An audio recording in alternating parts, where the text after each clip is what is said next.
get more new customers, increase the transaction size, and increase the average amount of time somebody does business with you. That's the only 3 ways to grow a business. Welcome back to the Talking Web Marketing podcast with myself, Ilana Wexler. This is a show where we reveal the best tips, tricks, and tactics to increasing your website traffic and then converting that traffic into leads and sales. We also discuss what's working right now in the ever-changing world of web marketing so you can apply it to your business.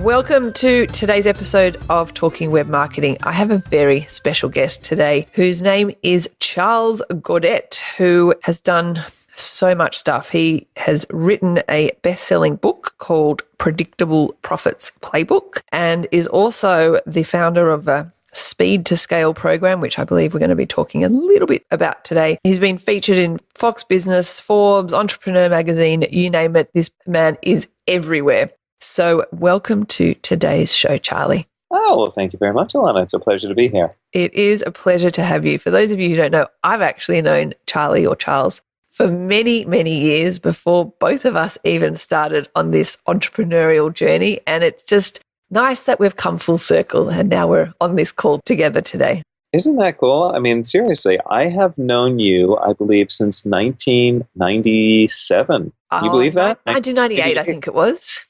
Yeah. You believe that? That's been amazing. That's amazing. It is amazing. And do you know what? I still remember the first time I met you. I don't know if you remember, but I do. Do you want me to tell you the story?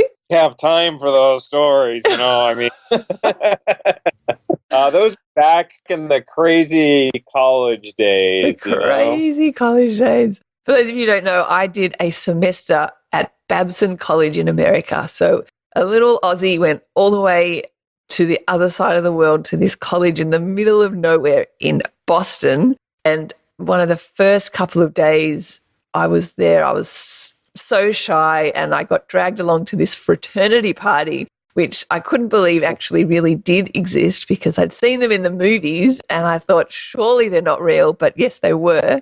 And I saw you standing on the stairs in this party with your UNSW sweater. For those of you who don't know, UNSW is the university that I was going to in Australia. So I saw that. I'm like, this guy is going to be my friend because he's got a UNSW jumper and that's where I go to school. That's awesome. And it didn't take long before we were good buddies. So it's crazy, crazy. Anyway, back on track. So welcome and thank you for spending time on this particular episode with us. You have done so much in the world of online marketing. I feel like it's an episode in itself just explaining your journey, but to abbreviate your background, do you want to give us a bit of an overview of what you've done? Sure. So, I've actually been an entrepreneur since I was the age of 4. I know. I was selling artwork to my neighbors at the age of 4. And I started young, not because I was necessarily born an entrepreneur, but because my dad worked every waking hour of every day. And like many entrepreneurs, I'm sure can relate.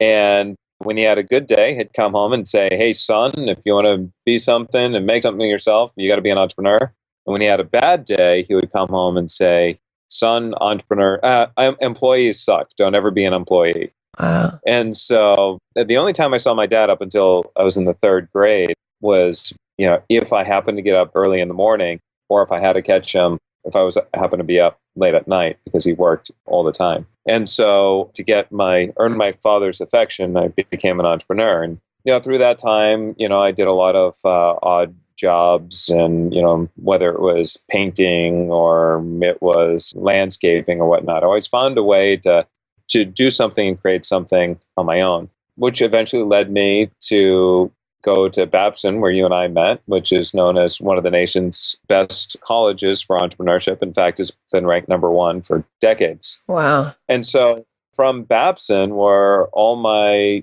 classmates were applying for jobs, I decided I was just going to burn the bridge and take the island and continue my entrepreneurial journey. And through that process, we created one of the world's first pet health insurance companies. Really? The challenge, yeah. The challenge, though, with pet health insurance was that we were way ahead of our time.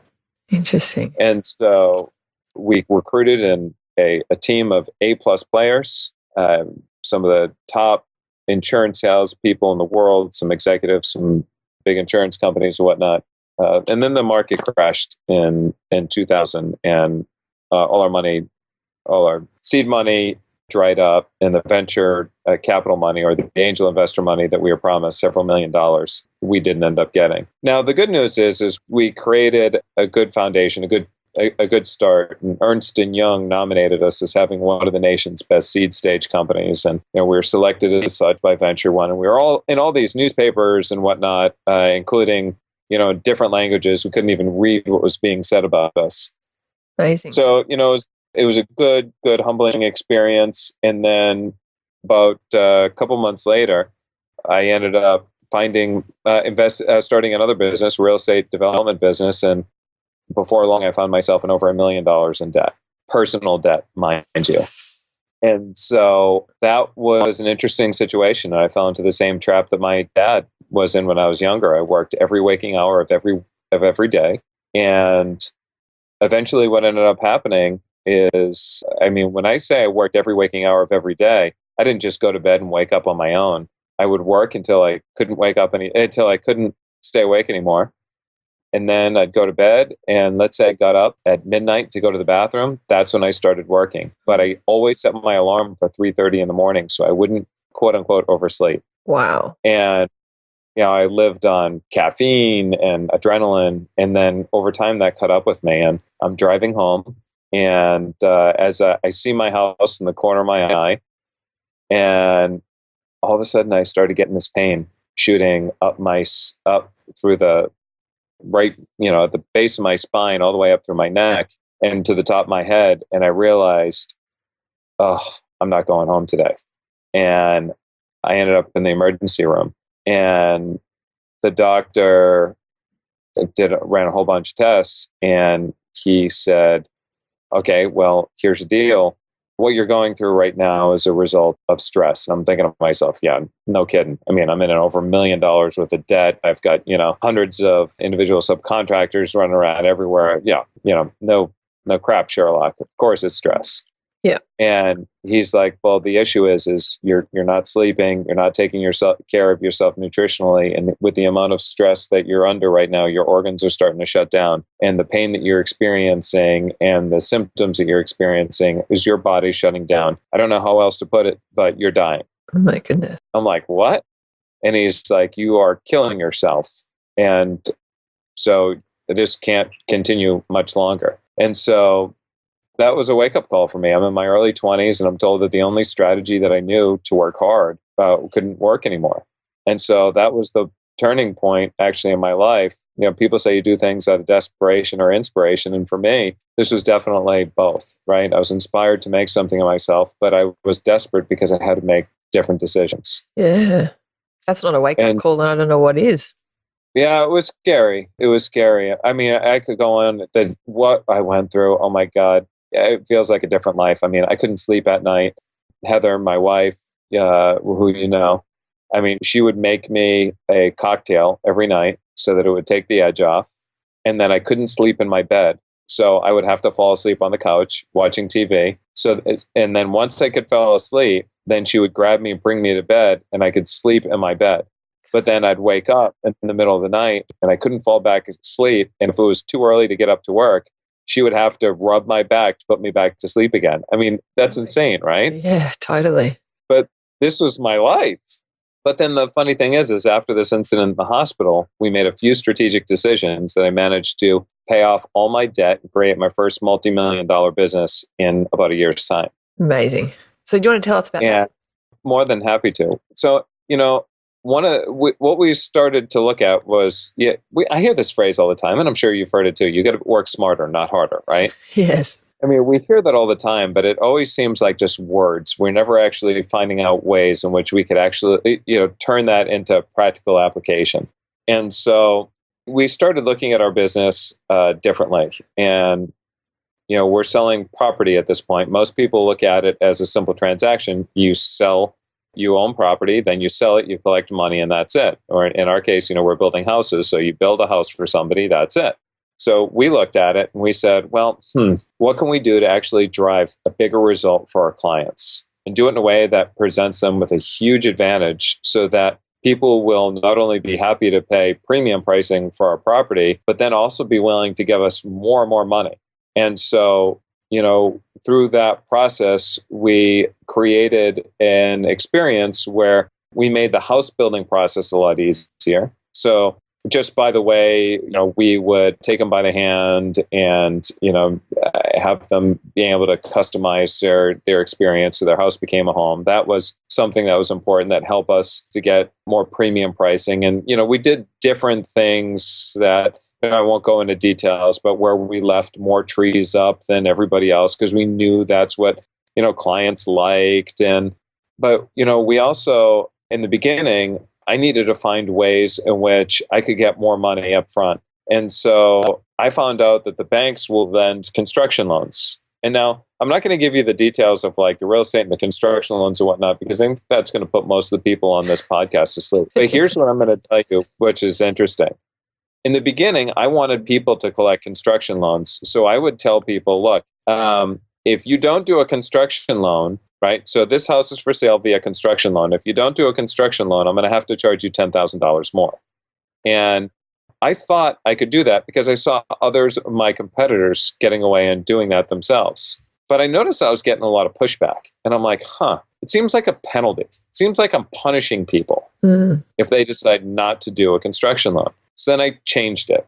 I raised the prices of everything that I did, all the properties that I was selling by $10,000. And then I said to them, you know what? Here's the price, but if you want to save $10,000, you can get a construction loan. Yeah. Nice. And then all of a sudden, people are like, wow, that's awesome. And so we ended up tons of people getting construction loans. And the way we saved $10,000 is we gave people a $10,000 credit towards all upgrades in their home. Well, guess what? The upgrades didn't cost me $10,000. Right? So the same thing when you look at it from a payment plan, right? If you're looking to grow your business and you're charging $10,000 for a particular $10,000, right? Yep. Or you want $10,000. You ask yourself the same question, right? Well, okay, so what do I want? I ultimately want $10,000. That's my bottom line. $10,000 is what I ultimately want. But I know that a lot of people can't afford $10,000. So what can I do? Well, what if I made them payment plans of a 12-part payment plan of $997? Well, at $997, a 12-part payment plan equals $12,000. So I guess I'll get more clients if they come in at $12,000, but I really want that $10,000. So how can I make that more attractive? No problem. Tell them, look, here, what we can do is we can get you in at this program at $997 a month for 12 months. Wow, that sounds awesome. Well, here's the thing. I can instantly save you $2,000 and I'll give you this benefit, and this benefit if you want to pay in full today. The savings plus the additional benefits become so damn attractive, you're going to get a lot more people paying you that $10,000. Does that make sense? Yeah, total sense. Price anchoring, I think they call it, don't you? Yeah, I don't know if that sounds about right. Price anchoring. I think that might be the right word. I think that's... Yeah, I don't know. I just do it. A lot of this stuff I do. I don't even know if there's an official term. And if there isn't one, I'll make up an official term.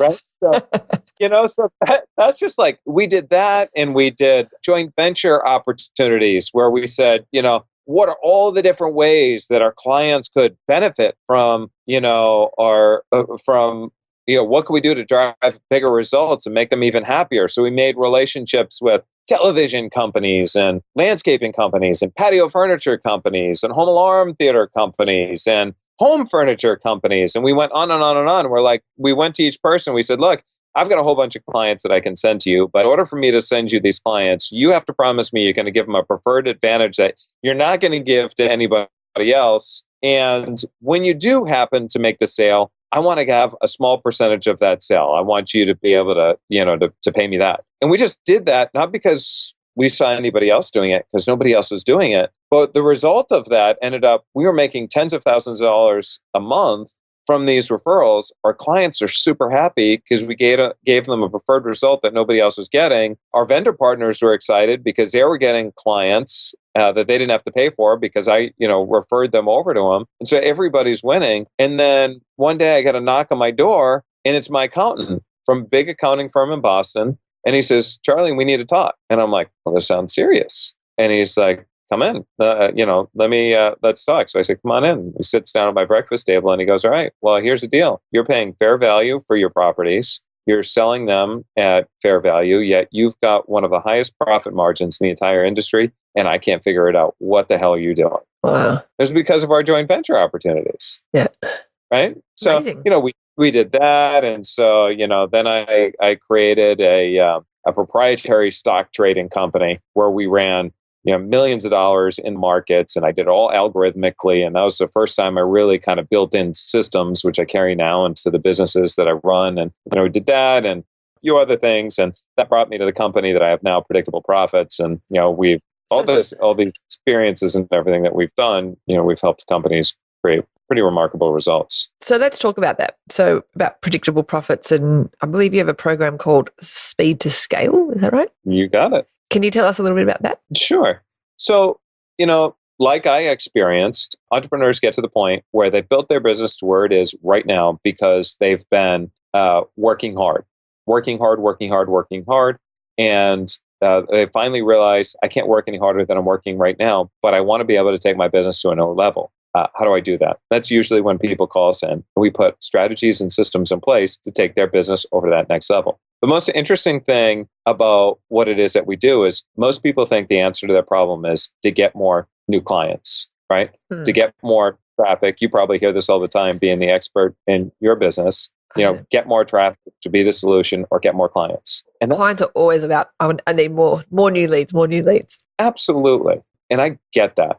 But one of the things that I think that people find more remarkable is that they have the capacity to double their business without really doing or spending any more money than they're spending right now. Now, it doesn't mean that they shouldn't be acquiring clients via pay-per-click or anything else, because that's really smart. And if you want to dominate your marketplace, it's a really smart decision.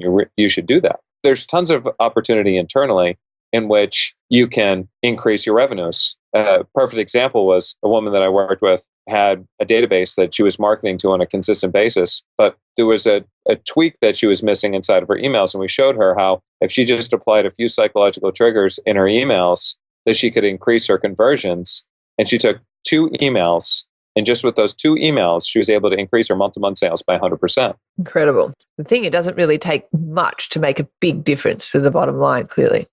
No, there's a lot of ways in which, Jay Abraham talks about there's only 3 ways to grow a business, right? Yep. Get more new customers. You can, which is where everybody focuses on. There's increase your average transaction size. Yep. So if your average transaction size is 1,000, increase it to 20% up to 1,200. And the other one is increase it by frequency. So it's get more new customers, increase the transaction size, and increase the average amount of time somebody does business with you.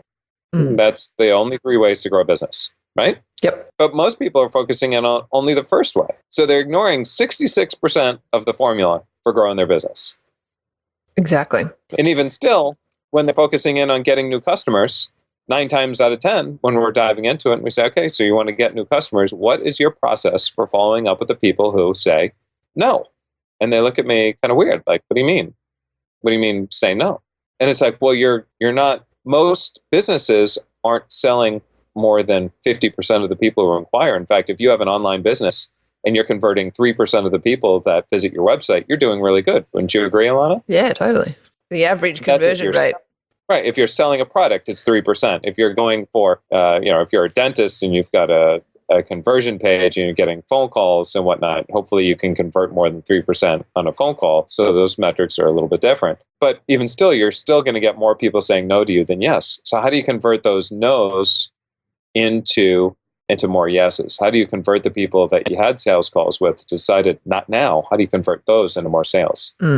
So what's one of the ways that you can do that? The funny thing is, and this is one of those, no kidding moments, but I find that most people don't have a formalized follow-up process.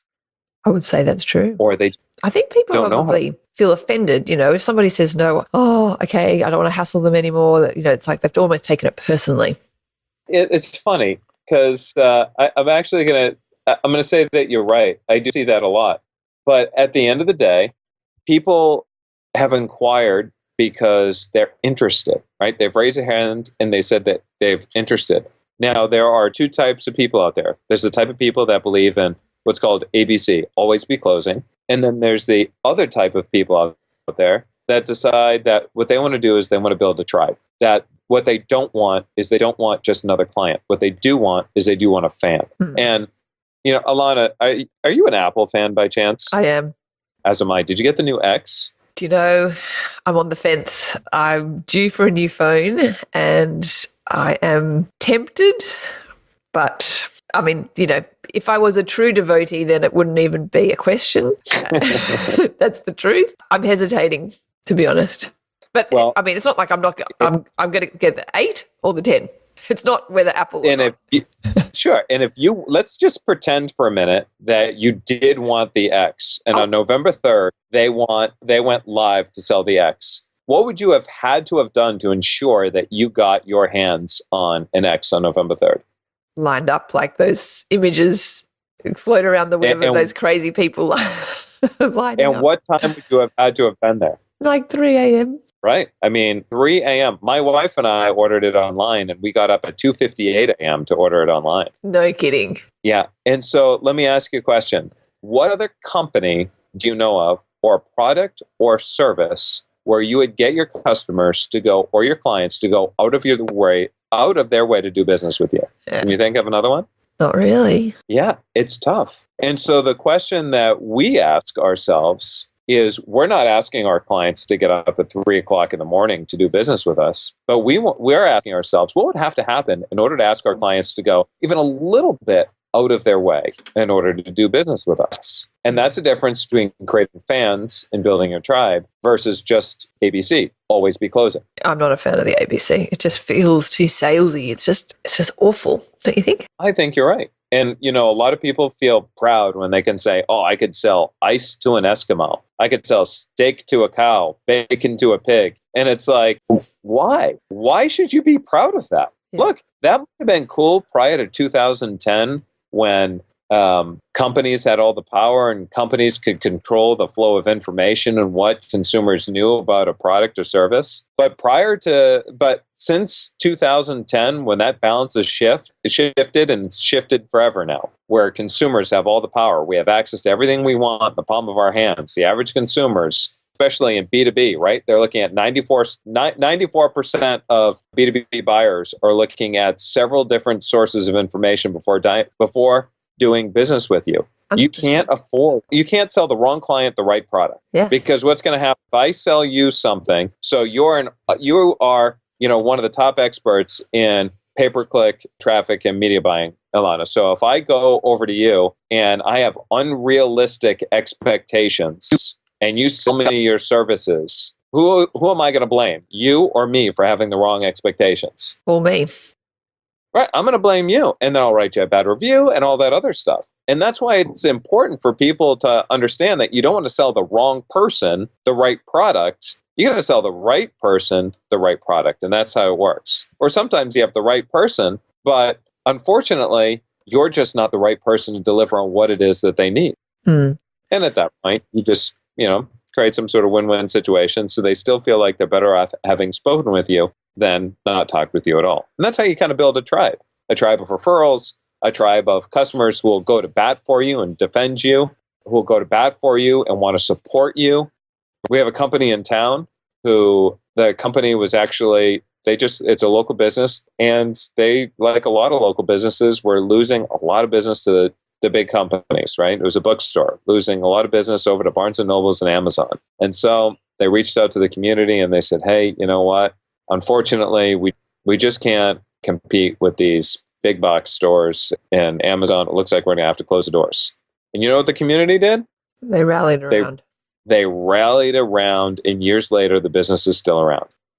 But that's what happens when you create fans. And you can do that even in online marketing. Find out what it is that you can do to help your clients produce a greater result, even if you're not getting paid for it in advance. Frank Kern coined this results in advance. What can you do to give your clients the results in advance? Come off so cool that your clients become raving fans and they love you, right? And you can give tips and information. And you just don't do it in a salesy way. You do it in a way so that people can take actionable advice and start to get some sort of experience, start to get a taste of what it would be like working with you. And then, I mean, it's building trust in a relationship. And if you can't build that at the start, people feel like they're being sold to. It's just doesn't, how they're going to trust you later. It's such a trustworthy relationship that you have with people.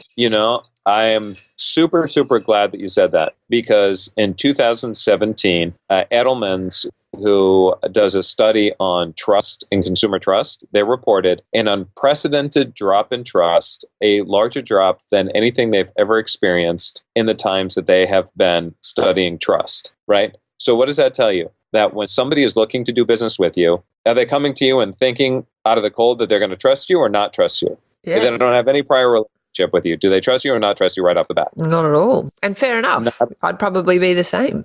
Right. They don't trust you coming off cold with no relationship. They don't trust you, and now you're asking them to buy from you right off the bat. And that's not ultimately what's going to end up happening, right?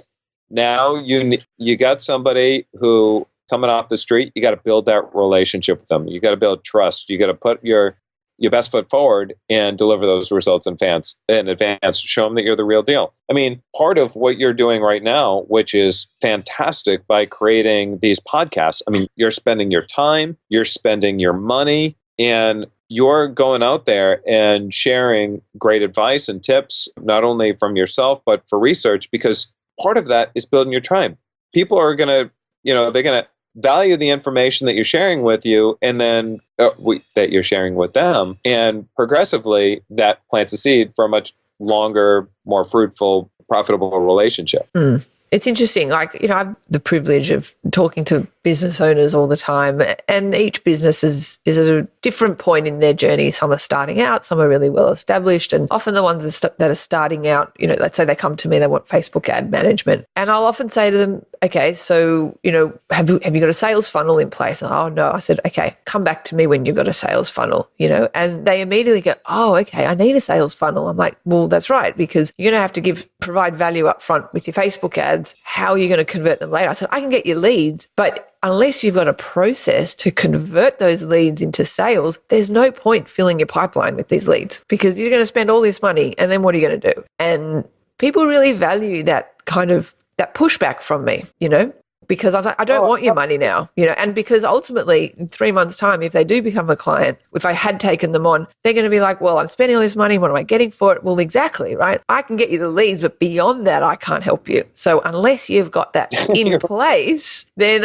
what's the point, I can't tell you how many times somebody will call us either because they were referred by somebody, or they read an article about us somewhere or whatnot, or they read my book and they're like, all right, I'd love to become a client. Where do I sign up? And we immediately come back with, I appreciate that. And I love the vote of confidence, but I don't know if I want to work with you yet. And right away, they're like, what? What do you mean? It's like, well, I need to make sure that I'm really going to be the right fit for you, and that I can deliver the results that are going to make a difference for your company, because first of all, our results are guaranteed. So we need to really make sure that we are producing. But second of all, we take pride in being trusted advisors, and we want to make sure that you're doing the right thing. And the funny thing is when you're honest with people like that, not only do they like you more and they start to trust you more, but the side effect, believe it or not, is they start selling you as opposed to you selling them. 100%. I can't tell you how many times this has happened to me. I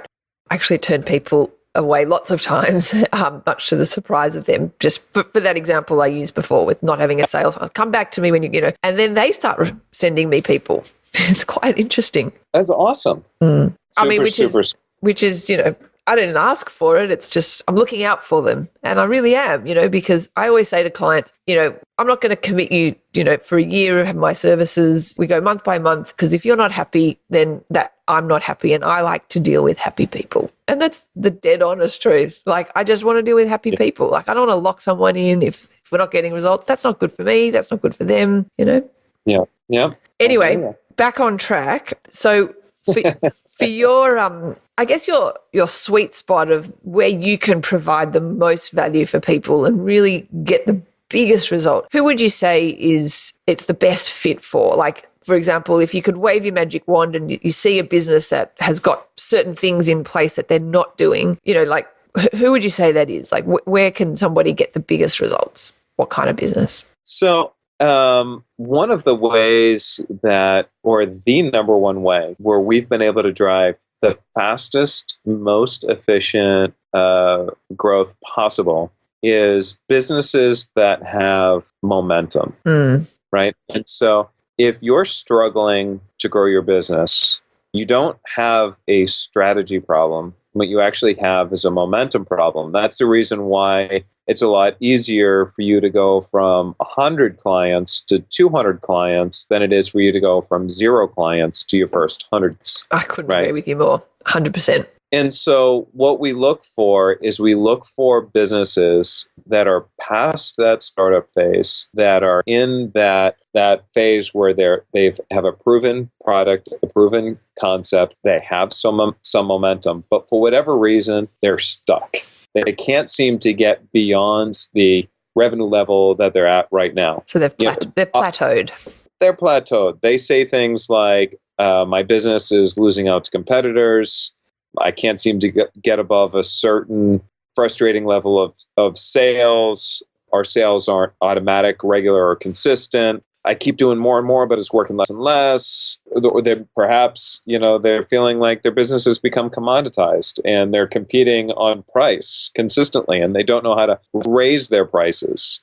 Or they feel like their marketing, for whatever reason, isn't producing the results that it should, or it's effective, and they just don't know what to do next. And of course, like many business owners too, they're just doing everything themselves and they've got no leverage and they just, they're stuck. And that's the point where, we've been at this enough. Right now, we're working with 50 entrepreneurs in a whole bunch of different industries, most of them service-related industries, whether they're coaches, consultants, experts. We have B2B companies, national advertising agencies. We've got people in the health field. We've got financial traders who are doing trading education. We've got, people in all walks of life, but they all have sort of that sort of criteria where they want to get more out of their existing business, and they're looking for a little strategy and how to leverage their existing momentum to just blow that up. So that's what we can help. A database of a certain size, perhaps.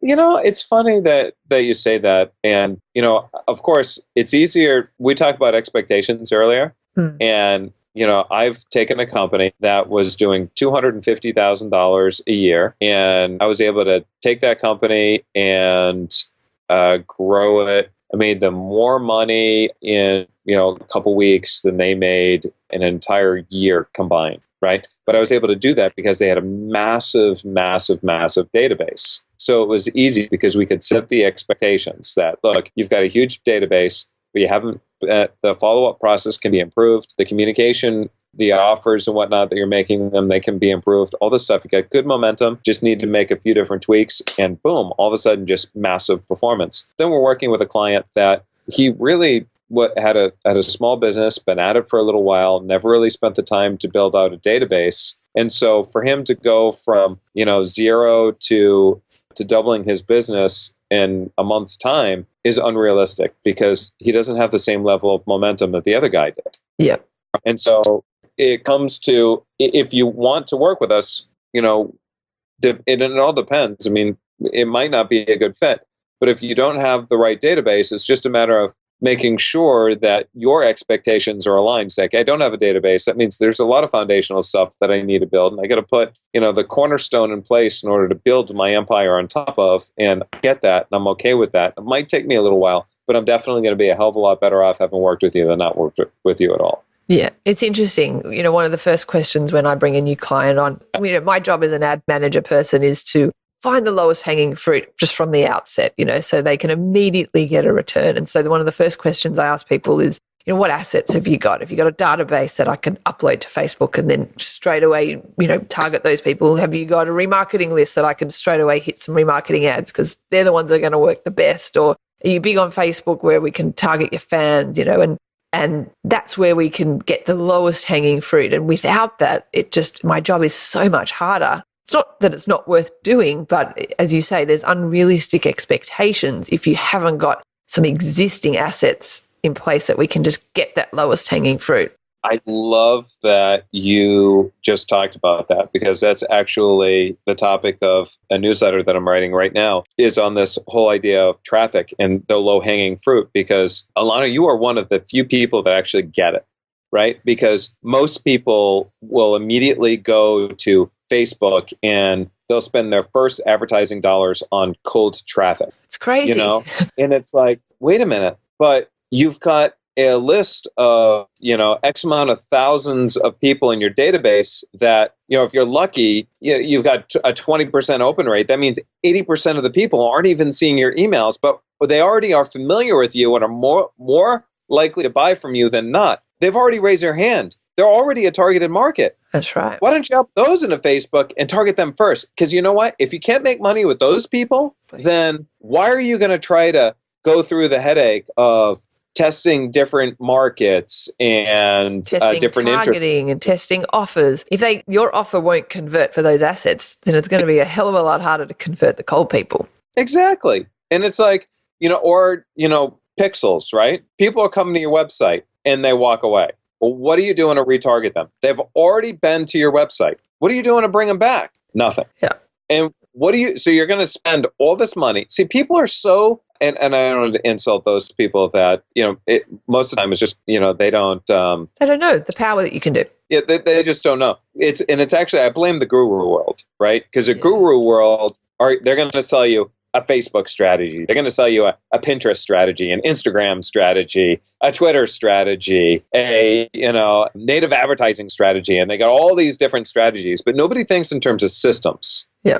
And it's like, look, when you really think about it, if you have a database that of warm traffic and 80% of the people aren't even seeing your emails, what can you do? You go over to Facebook and you create a campaign, but then there's effective frequency in place where the more you show the ad, the higher the conversion rate. So why not, approach other remarketing sites like AdRoll, Perfect Audience, and whatnot, or Google Content, the GDN network, right? Yeah. And so now you're doing retargeting across the board. So now people are seeing your ad more and more and more. They get warmed up. They get more likely to do business with you. And then what about, let's say you are going to end up paying for some Google search terms, which are awesome. Somebody's looking for, a dentist in Sydney. What better search term than, looking up dentist in Sydney? Somebody's, obviously they're looking for, a dentist in Sydney. And so then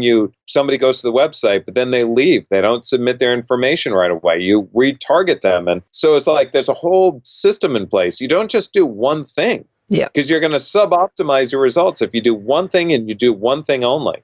You got a list of buyers, right? If you're an e-commerce company, you got a list of buyers. You can use that list of buyers, build a momentum off the list of buyers to create a custom audience that matches that exact profile and advertise across the board and show them related products. And what? We remarket in conjunction with email marketing for the very reason on Facebook that people will share the ad. And this happens all the time. We've got this client that there's a whole email marketing funnel and the sort of the final offer in the funnel we then show an ad for, and people are sharing that final offer. I want to give them a hug. It's amazing. It's so smart. So clever. And no one's going to forward an email, but all they're going to do is hit that share button and it's then distributed to all their network and endorsed by them. So it's now free.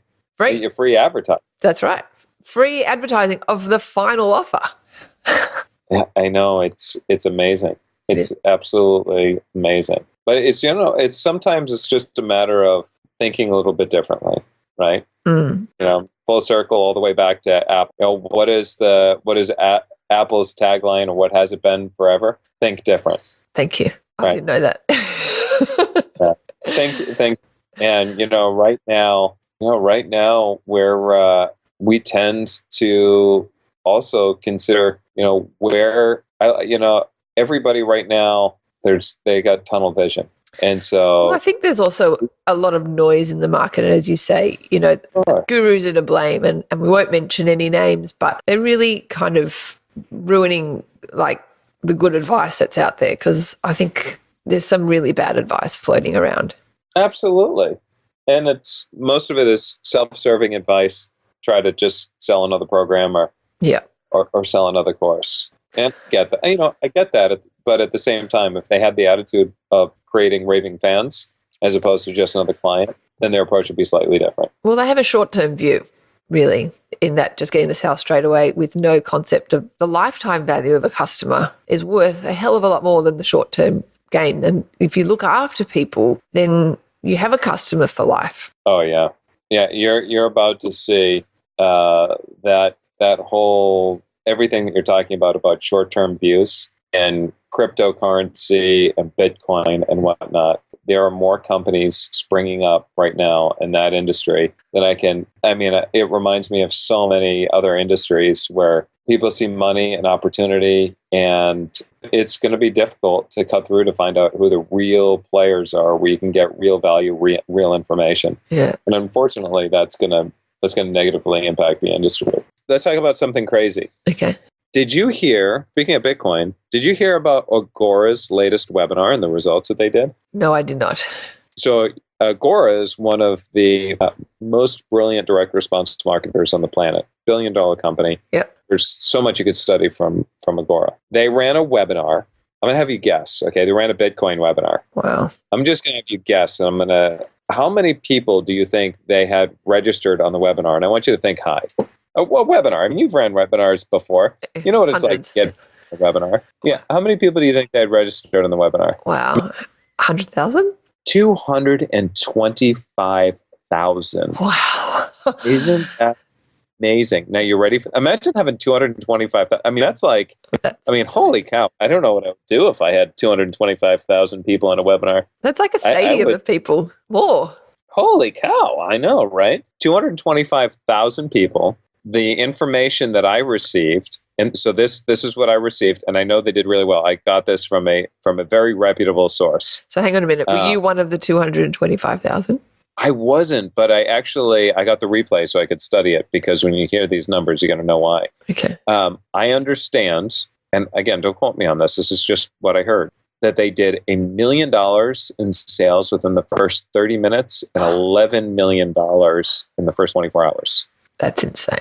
But the funny thing is, and that's amazing, and it really is extraordinary. It goes to show you about the power of the offer and whatnot. And everybody then wants to know how they get the 225,000 people to attend the webinar. Yeah.